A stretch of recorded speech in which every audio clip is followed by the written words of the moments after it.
Well done, Will Davison. That was a very smart thing to do. He could have made contact with Jason Bright. He chose to just lift off the throttle and merge in behind in the traffic, and that will be a telling moment in the race for him. There's another thing at play here, which I'll just wait till we get to the end of this replay. A rejoin from Will Davison. Oh, tippy toe. Another thing at play, we could be headed towards a time certain finish, so they may not make 43 laps. We'll still crunch those numbers and confirm that. Now, Lee Holdsworth was just told they couldn't change the left-hand rear tyre on his car. So a genuine front runner, a genuine contender, has, after this stop, to get to the end of the race, got to use the same left-hand rear tyre. So he will be out of contention. And I wonder, despite Team Vodafone doing a great job getting Craig Lowndes back out with those repairs affected, whether ultimately race control will deem a penalty. Barry Ryan, team manager there. So they're doing a little oil analysis on the run. I think it's engine oil. I think that's Ray Robbins. No, it's not. Sorry. It was a bit interesting to see the guys all trying to determine what sort of oil that was, because they know that the car's got an oil leak. They don't know whether it's coming from the gearbox, the diff, the engine. No, we'll leave it, Jono. I don't know. Differs the cars up past Jono.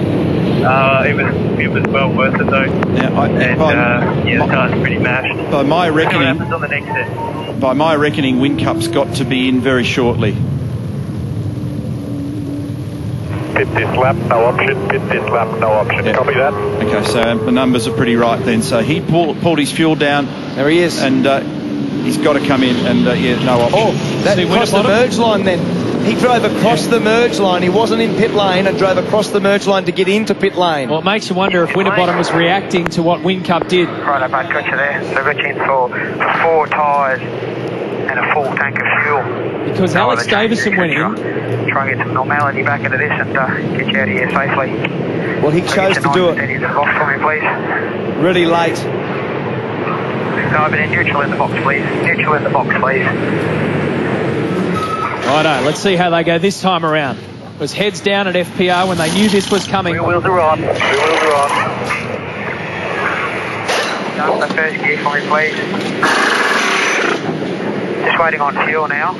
Just got FPR leaving now. I'm going to have to hold you, mate. You're going to have to merge behind them. Merge it behind. Winterbottom. Right in there, brother. Nice work. So they stopped on the same lap before. Yes. Yep. So they're tied on strategy at the moment. That's right. But they've used more fuel because they've definitely had to fill for longer there. Yeah. You mean Vodafone? Yeah. Well, because he had to race harder earlier to round up everybody, if you recall. And he did have to use up a bit to try and get that position back. Now, this is what you speculated on before, Mark, about crossing the merge line. So Whincup went in fine, and you watch Mark Winterbottom. He made a late dive. Watch this. He'll make a late dive there. There it goes. I don't think you can do that. You can't do that. If he's crossed the merge line to get in, you've got to be in the lane. And the reason there's concern about that is that you can chop over the nose of a car underneath. It's already in the lane. Yeah. Exactly. The rule is for safety that if you're in the lane, you can't come across. So at that stage, Mark Winterbottom made a very late call because the leader did it. He was probably called. He was probably called from the bunker. On the train. On the train, Dodo. And it was a bit of a late call anyway for Jamie Whincup to come in. It was no option, come in now. Scapy's dived on the rule here. Read it out. So exiting and entering the pit lane, and in part A of the rule, a car must be wholly within the fast lane when exiting or entering the pit lane. So there'll be some nervous faces in that camp down there. They'll be hoping that race control were looking out the other window when that happens. And not only that, guys, you see guys in that picture there in the FPR camp, it was explicitly clear at the team manager's briefing the other day. We're all there about the white line. Tim couldn't have made it clearer. Now the lights are out on the Petters safety car. So all those that have left that stop until the last possible moment have got away with it with the condensed field.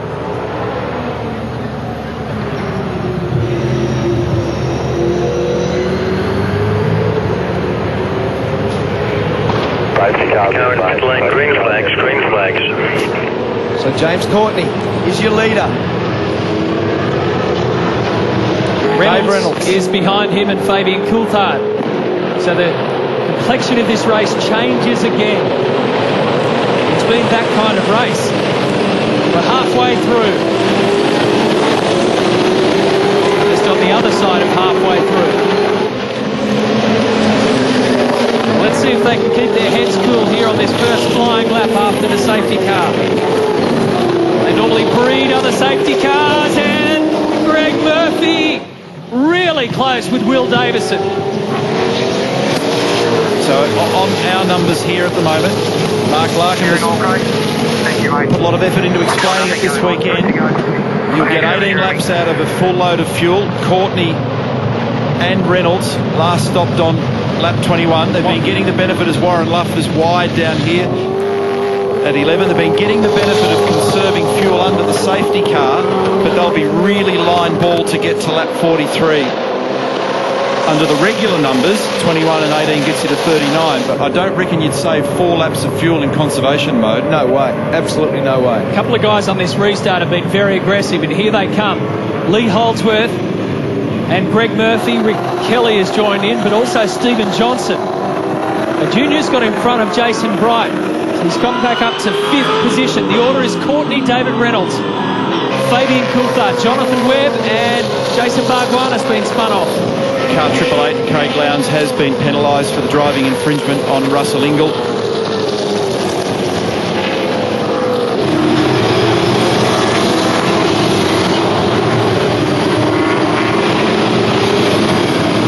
Judging on the time calculations, this will show what happened to Jason Barguana.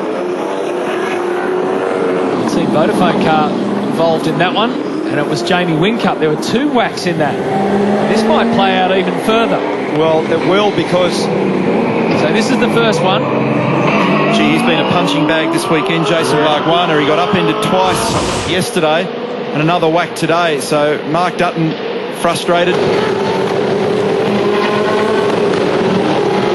Going back to that time. Oh, yeah, off the road, and that's an awkward place to be, heading up the hill for Jamie Whincup. This time critical race. It looks as though they're going to get the full distance, 43 laps, but only just. Gee, it's on for young and old out there at the moment, because the reason Whincup made contact with Barguana was because Winterbottom was down the left-hand side of him. So he ended up... We've got a lot of people out there trying to be heroes. That's James Moffat. James Moffat just backing the car in behind the barriers. Here's Winterbottom. Down the inside of Warren Luff. Right behind him is Alex Davison with Jamie Whincup. Carl Reindler in that little pack with Paul Dumbrell as the next car. So there's James Courtney from Fabian Coulthard, Dave Reynolds, Jonathan Webb, Steve Johnson, Jason Bright, Will Davison. And I think Bright is the best positioned car in this group. So if you look at who's who in the zoo at the moment, Bright stopped on lap 23 and took fuel. He's currently 6th. Those in front of him, and I'm scrambling at numbers here at the moment, are all, I think, too shy of the mark to get through on their load of fuel. So Bright is ideally positioned at the moment, but it will still be home on an oily rag. And you look further down the field, car 5 pit lane drive-through penalty for Mark Winterbottom. So that'll be as a result of the blend line infringement that we speculated on. And that meant, because I was going to say that Winterbottom's reasonably well positioned, but he had the question mark of the penalty over his head. He now has to serve it. Well, let me tell you, James Courtney, Fabian Coulthard, David Reynolds, and Jonathan Webb, who are positions 1 to 4, all stopped on lap 21. Stephen Johnson stopped on lap 20. So you're right. Jason Bright, last time in was lap 23. 88 should get a drive-through because he turned the car around as well, so just nice and smooth. Okay, so that's what they're backing on, Campbell Little. You, where you were before you crossed into that line, I wouldn't have called you otherwise. Yeah, so you see, he took the call from Campbell. Just reacted to, obviously, the call that you said. Showbiz. So Courtney came in on lap 21. There's Tim Edwards. Bad stop cost them yesterday. A drama in pit lane has cost them today. So Courtney leading, but he come in on lap 21. 16 laps remaining, 16 remaining. And the safety car ran until lap 25. So he's done 4 laps under the safety car. There's a bit of conservation there, but 21 and 18 gets you to 39. It doesn't get you to 43. We're right on the cusp of it going either 43 laps or to its time certain end, but I reckon it'll run its laps on the current numbers. Well, you're spot on about Jason Bright. He's 2 laps better than those guys in front of him, or 2 around laps better. 2 laps better. And the benefit of the safety car. So refueled at 23, safety car completed at 25. Oh! There goes Will Davison. You're riding with him. Seriously, they've all been on Gone mad. red Absolutely corridor. gone mad. So that was Lee Holdsworth who gave Will Davison. Yeah, I just saw that, mate. Yeah, get it back going again. Runner's done the fastest lap of the race in a new record, 57.74.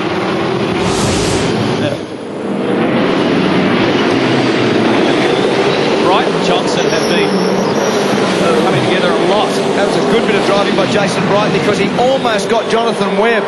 And Johnson, by comparison, stopped on lap 20. So he didn't even really have to have a dive bomb at Stephen because strategically Jason's in a much better position. That was messy, wasn't it? That's why he got turned around. But he was off the road. So Will Davison was off the road and he was rejoining. So that'll be a very interesting view of how the stewards determine that. That briefing that Mark Larkham spoke about before. Copy that, mate. Take a deep breath and just settle in, mate. Thomas Mazira made it clear to everybody that when you're off the road, the obligation's on the driver for a safe rejoin. And he made a particular point about it. Because the nature of the track here means that you can straddle the lines in several places, he said, we'll tolerate it being off the road, but once you're off the road, you must exercise due caution coming back on. It's just not playing out well for Ford Performance Racing at all. So strategy-wise, this is an intriguing battle. James Courtney in on lap 21. We think he can't make it to the end. So this is Lee Holdsworth coming in. Richard Holway saying we're going to fix the car, but also going to fix the left-hand rear tyre they couldn't do in the pit stop. Fabian Coulthard, Dave Reynolds, Jonathan Webb, and Jason Bright. Now, Jason Bright is the last of the stoppers, as Neil said before, and he is in 5th spot. Now, Rick Kelly and Greg Murphy are in this race too for the same reason that Jason Bright is. Stephen Johnson, I reckon, struggling. He stopped on lap 20. And that's the one. So he's come from off the circuit across the front of Lee. So to reiterate the point, in 5th position on the road at the moment is Jason Bright, who's now gone to 4th. He's moved up on Jonathan Webb, so he's charging. And so he's not in conservation mode. When you're blazing past cars like that in Jason's car, the Team BOC Holden, you're pushing on. He's the best positioned car of those that last stopped on lap 23. Rick Kelly, who's 7th, and Greg Murphy, who's 8th in the Pepsi Max car there. Yep. They also stopped at that point. Here's Stephen on the inside of his former teammate Jonathan Webb. Well, Webby out very wide at turn 21. 2.84.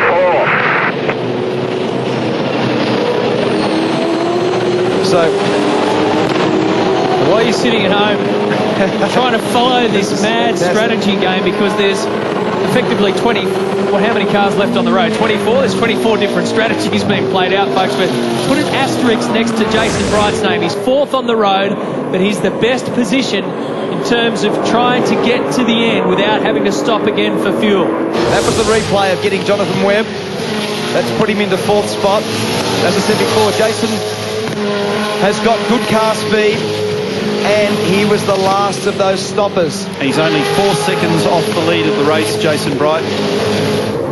So he's got to use his head here now, got to not make a mistake.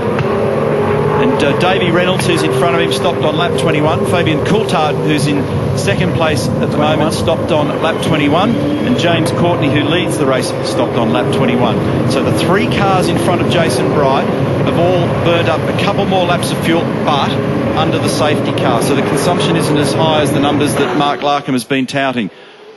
There's the Brains Trust story on the left, Andrew Edwards, Phil Keed, Team BOC, and they'll be looking at their fuel numbers carefully, because everybody will still have to make sure that they carefully manage their drivers and their lap speed. But because they're not going as fast either, Neil, the pace of the race tonight is a lot slower than last night.